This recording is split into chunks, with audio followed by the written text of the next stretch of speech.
Shavua Tov.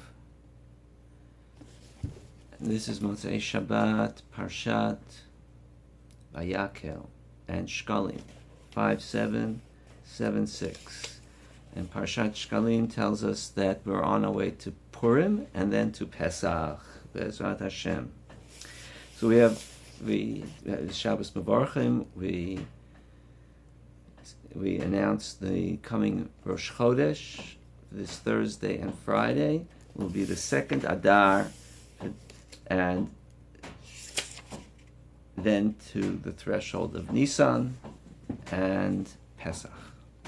So Purim's in 2.5 weeks, and there are 4 things that we know for Pesach, for Purim. There are 4 mitzvahs. There's the mitzvah of reading the Megillah. There's the mitzvah of Matanot Le'Evyonim, that's giving charitable gifts to at least 2 poor people. There is the mitzvah of Mishloach Manot, giving at least 2 food items to 1 friend.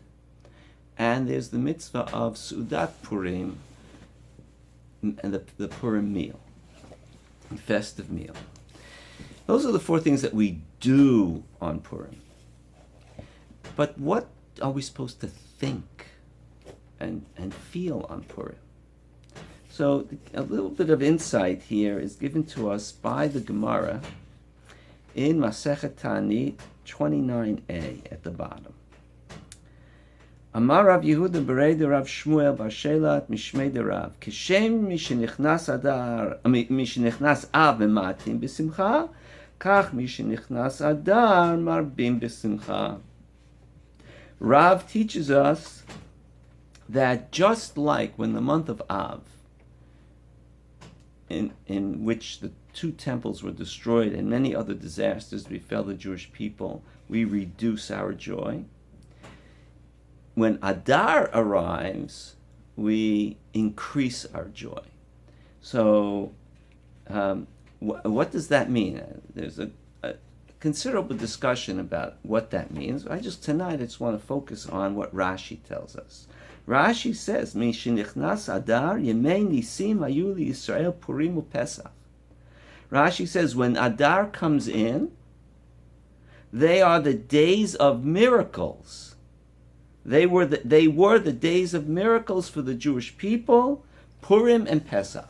Because Purim is in the month of Adar, it sheds its light over the entire month, and it's a month of joy. And because Pesach, the Exodus from Egypt, took place in the following month, which is Nisan, even though it happened a great deal of time beforehand on the calendar, Purim precedes Pesach, at least in this monthly order. So because Pesach occurs in the month of Nisan, the whole month of Nisan is a joyous month. So Adar is really the harbinger to Purim and Pesach. It's like you take advantage of this double whammy of joy. So what does that mean? So we have a special simcha, a special joy, because it's Yemei Nisim, days of miracles. What is the joy in the fact that there were miracles thousands of years ago, to the extent that it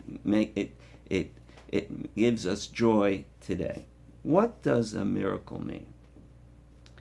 So on the simplest level, a miracle tells us there is a God, and that God is all-powerful, and that all-powerful God who exists cares about us.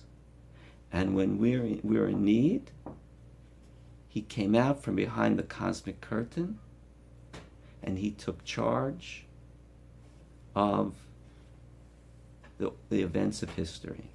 Pesach, God conducted open miracles, supernatural miracles. Purim, God conducted natural miracles. He conducted all of the miracles by means of what we would call today coincidences. He conducted all the miracles through what we call current events. God wore the mask of current events. The mask of Achashverosh, the mask of coincidence, the mask of Haman. This is what Purim is about.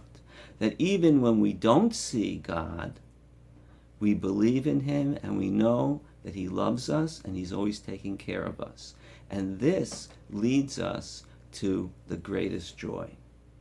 May Hashem bless us that we really think about it and we feel it, not only on Purim, but for the next 60 days and every day after that. Shavua Tov, Hamabdil Ben Kodesh Lechol Echad.